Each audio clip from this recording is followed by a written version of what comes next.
শতাব্দীর সেরা গন্তব্যে বাংলাদেশ। কি ঘটছে? বিরাট ঘটনা। তারেক রহমান পন্থীদের জন্য শকিং নিউজ, আওয়ামী লীগের জন্য হার্ট অ্যাটাকিং নিউজ। এটা শুধু ডোমেস্টিক খবর না, এটা ইন্টারন্যাশনাল খবর। দর্শক, হতাশা কেটে গেছে, বাংলাদেশ নিয়ে এখন আশাবাদী 80% নাগরিক। এর মানে 80% নাগরিক আশাবাদী হওয়া মানে এটা গণতন্ত্রের সর্বোচ্চ পর্যায়ে। 51% কোনো একটা কিছুর পক্ষে থাকলেই ঘটনা ফাইনাল, সেখানে 80%। 80% নাগরিক আশাবাদী বাংলাদেশ নিয়ে, যে বাংলাদেশ ভালো দিকে যাচ্ছে।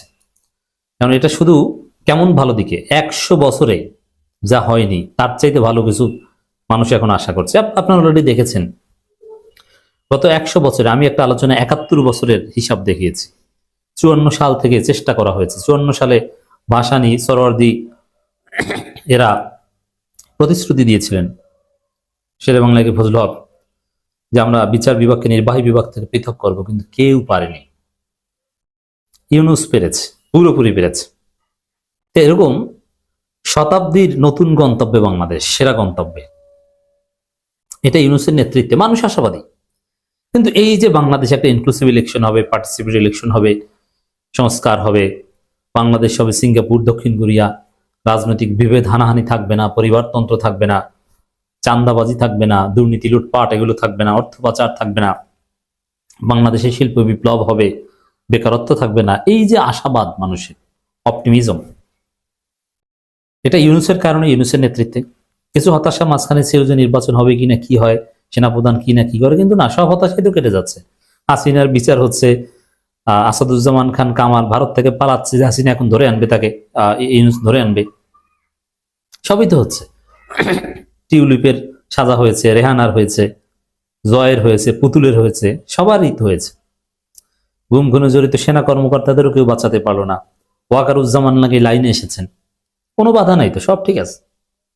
কিন্তু এই যে সুন্দর প্রত্যাশা, সুন্দর গন্তব্য, শতাব্দীর সেরা গন্তব্য, এই গন্তব্যে তারেক রহমান আছে। বাংলাদেশের এই ট্রেন তো ছেড়ে দিয়েছে, এখানে তারেক রহমান আছে।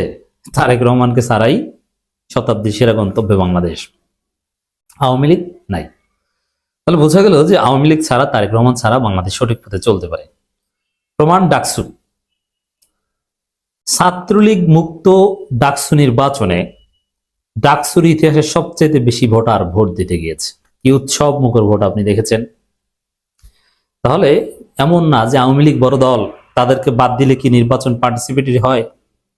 হয়।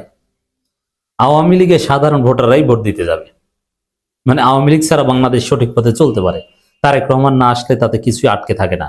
এটা বিএনপি বলে দিয়েছে, আমির খসরু মাহমুদ চৌধুরী বলেছে তারেক রহমান আসা না আসায় নির্বাচনে প্রভাব পড়বে না। এর মানে না আসলেও কোনো সমস্যা নাই, তারেক রহমানের জন্য বাংলাদেশ অপেক্ষা করবে না, কারো জন্য অপেক্ষা করবে না। এটা নির্বাচন কমিশন বলেছে, ইউনূসও বলেছে।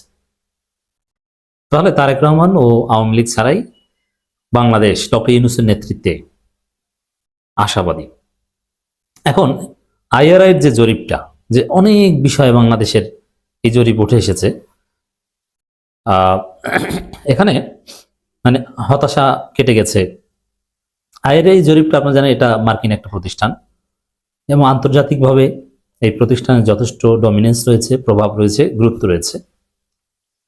তারা একদিকে জামাতের উত্থান এই গবেষণায় উঠে এসেছে, যে বেশি সংখ্যক মানুষ জামাতের রাজনীতিতে সন্তুষ্ট এবং জামাত বিএনপির ভোটের ব্যবধান প্রায় কাছাকাছি চলে এসেছে। আগামী এক সপ্তাহে নির্বাচন হলে এই রিপোর্ট তৈরির ভোটের ব্যবধান ছিল 4%। এর মানে এই প্রশ্ন যখন করেছিল তখন এক সপ্তাহ পার হয়ে অনেকদিন হয়েছে, এখন কোনো ভোটের ব্যবধানই নেই, জামাত এগিয়ে গেছে। এখন আইআরআই এই জামাতের উত্থান দেখাচ্ছে, আবার বাংলাদেশ মানুষ আশাবাদী এটা দেখাচ্ছে। আন্তর্জাতিক এই প্রতিষ্ঠান, যেটা যুক্তরাষ্ট্র ভিত্তিক, সারা পৃথিবীতে এদের একটা প্রভাব রয়েছে। তা বোঝা যায় আন্তর্জাতিক কমিউনিটিও প্রস্তুত যে আওয়ামী লীগ এবং তারেক রহমান মুক্ত বাংলাদেশের সাথে ডিল করতে, তাদের কোনো আপত্তি নেই। এবং তারা দেখছে যে এরা নাই, কিন্তু বাংলাদেশ আশাবাদী, তো জনগণের সাথে সম্পর্ক করবে, কোনো ব্যক্তির সাথে না। তারেক রহমানের তো যুক্তরাষ্ট্রেই যেতে পারেন না, চীন দাওয়াত দিয়েছিল, কোনো দেশে যেতে পারেন না, বাংলাদেশে তো আসবেন না ভয়, পারলে আমেরিকা যে দেখাক যে তারেক রহমান আমেরিকা যেতে পারেন। তো বাংলাদেশের যিনি প্রধানমন্ত্রী হবেন তিনি যুক্তরাষ্ট্রে যেতে পারেন না, এটা আবার কেমন?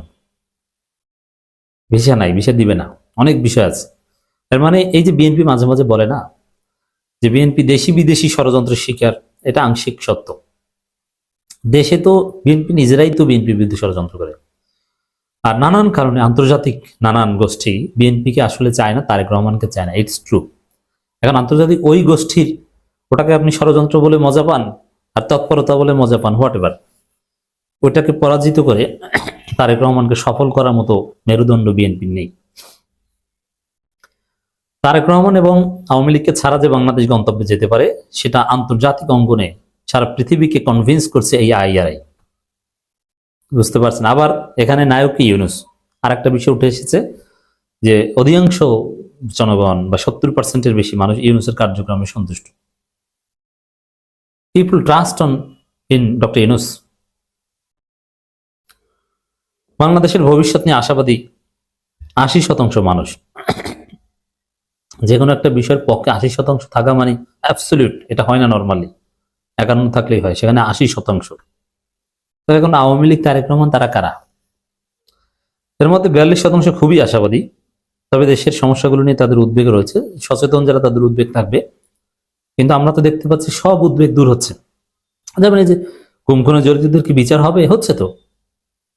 শেখ হাসিনার বিরুদ্ধে রায় কি দিতে পারবে? দিয়েছে তো। আওয়ামী লীগ হরতাল দেয়, অমুক দেয়, তমুক দেয়, কি না কি হয়, কিছু করতে পেরেছে?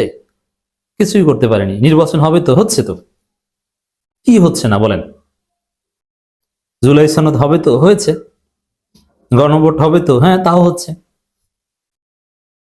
এমন কোন জিনিস নাই যে হচ্ছে না। হতাশা কেটে যাচ্ছে। ওয়াশিংটন ভিত্তিক গবেষণা সংস্থা ইন্টারন্যাশনাল রিপাবলিকান ইনস্টিটিউটের সর্বশেষ জরিপে এমন তথ্য উঠে এসেছে। জরিপে দেশের রাজনীতি, অর্থনীতি, গণতন্ত্র, আন্তর্জাতিক সম্পর্ক, দুর্নীতি সব বিভিন্ন বিষয় নাগরিকদের মূল্যায়নের স্থান পেয়েছে।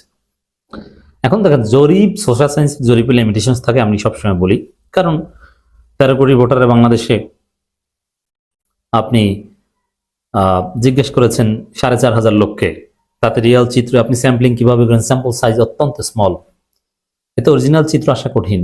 এই জন্য এই জরিপ ভুল ত্রুটি এটা আমরা ধরতে পারি। কিন্তু মূল বিষয় হচ্ছে এই জরিপ যারা করছে বা এই জরিপ যারা ফাইন্যান্স করছে, ট্রাম্প ঘনিষ্ঠ এই প্রতিষ্ঠান, তারা পৃথিবীকে বার্তা দিচ্ছে